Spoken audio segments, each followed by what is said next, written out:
Alors je voulais juste, avant de passer le micro à monsieur René Vol, le maire de Grabel, dire que le souvenir cette année, ça sera un verre, qu'on vous remettra. Voilà.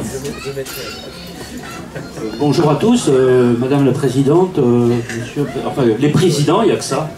Moi, le centre socioculturel, je suis très ému parce qu'en fait, des beaux témoignages tout à l'heure, parce que moi je me suis installé sur Grabel en 92 et avec ma petite fille de 4 ans à l'époque, eh ben, je suis allé au centre et j'ai rencontré pour la première fois à ce moment-là Jean-Pierre Olivares. La barbe commençait à blanchir.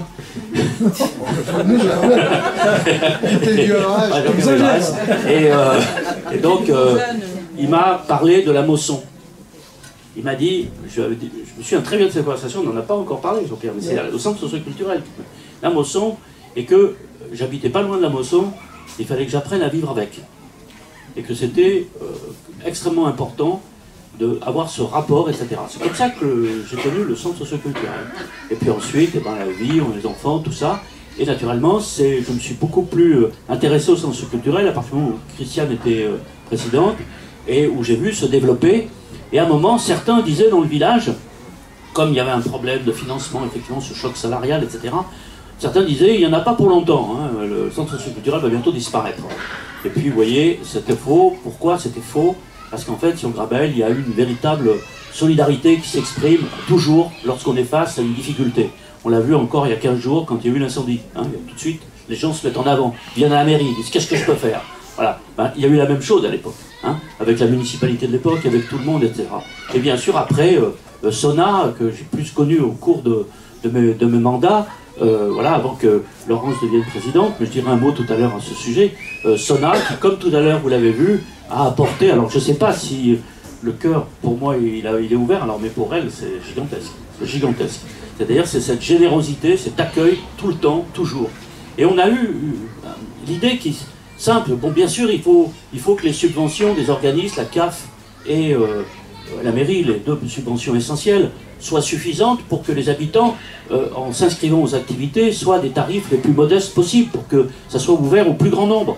Donc les subventions sont importantes, de les faire augmenter, etc. Donc effectivement, nous avons fait augmenter aussi au niveau de la mairie la subvention sur toutes ces années. Sur ces 10 dernières années, elle est passée d'autour de 40 000 € à 83 000 €. Mais la question qui se trouvait posée, c'est pas seulement la subvention. C'est d'avoir un lieu dans lequel les gens puissent pousser la porte, rentrer, se sentir chez eux. Alors c'est vrai qu'au Picadou, ça a été génial au début, mais c'était infernal. Une fois, je suis rentré dedans et on devait faire, je sais pas, le groupe, je regardais un peu ce qui se passait, le groupe devait faire de la céramique, et il a fallu enlever les ordinateurs pour faire la céramique. On avait le sentiment que ça explosait. Mais pourquoi? Parce qu'entre-temps, Grabel est passé de 4000 habitants à 8400 habitants aujourd'hui. C'est tout.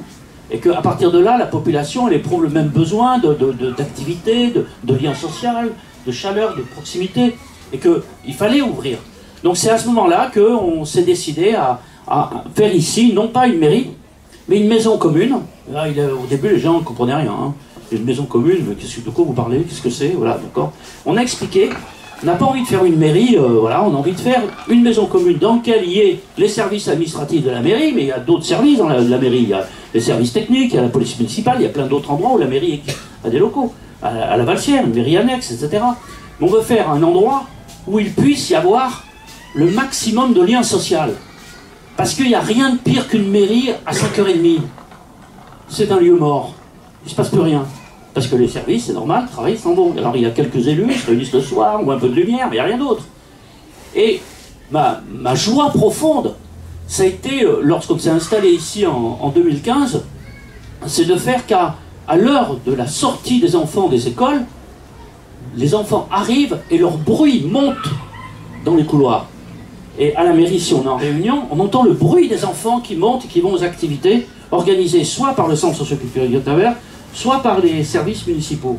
Et ça crée de la vie, comme aujourd'hui, si vous voulez. Regardez ce désordre cet après-midi avec la pluie, et le fait que vous êtes tous serrés les coudes, qu'on a fait des choses, qu'ici je suis arrivé dans cette salle, que la lumière ne jouait pas, qu'on a fait les mariages, ensuite on s'est dit, mais on se réunit, ben vous venez dans la salle, c'est ouvert à tous, il faut avoir cet esprit-là. C'est pour ça que dans cette maison commune, vous avez l'épicerie sociale, solidaire que pilote notamment Nicole Soriot, qui a pour objectif de venir aux gens qui sont les plus en difficulté, le CCAS, les salles associatives, largement utilisées par le centre socioculturel. Donc, on est arrivé à créer ce lieu, Sona. Je suis d'accord, c'est essentiel. Ça modifie les choses pour que les gens puissent venir.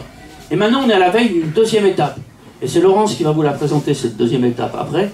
C'est une étape supplémentaire. C'est qu'à Grabel, il y a 4100 habitants sur l'espace du village. Et il y en a 4000, presque autant, sur le quartier de la Valsière. Et donc nous, au niveau municipal, nous avons décidé d'investir le quartier de la Valsière pour que ce quartier urbain limitrophe à Montpellier soit partie prenante à part entière de la ville de Grabel. Partie prenante à part entière de la ville de Grabel. C'est dur, c'est une bataille, parce que tout le monde n'était pas d'emblée d'accord. Mais vous, le centre socioculturel Gutenberg, vous êtes totalement sur cette position. Totalement sur cette position dans votre activité.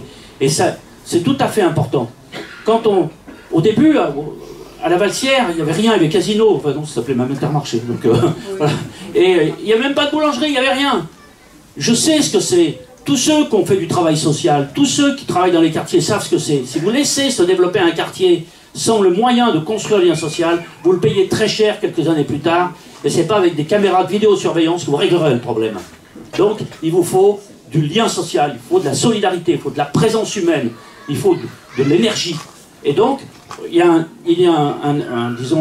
un lieu maintenant municipal qui est placé, qui est aussi associatif, dans lequel il y a des salles de libre, et il faut qu'on investisse ce lieu. Il y a la crèche, il y a l'espace famille, c'est essentiel. Et en juin prochain, ou pour la rentrée de septembre, nous inaugurerons la nouvelle école. Et ainsi, ce quartier va prendre forme, vie, les gens vont s'en saisir. Et pour ça, vous avez un rôle essentiel à jouer, le centre socioculturel Gutenberg, et vous êtes demandeur.